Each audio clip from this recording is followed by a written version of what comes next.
The thirsty crow.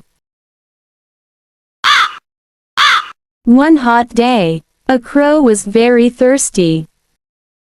He flew here and there, looking for water. But he couldn't find any. At last, he saw a pot in a garden. There was a little water at the bottom.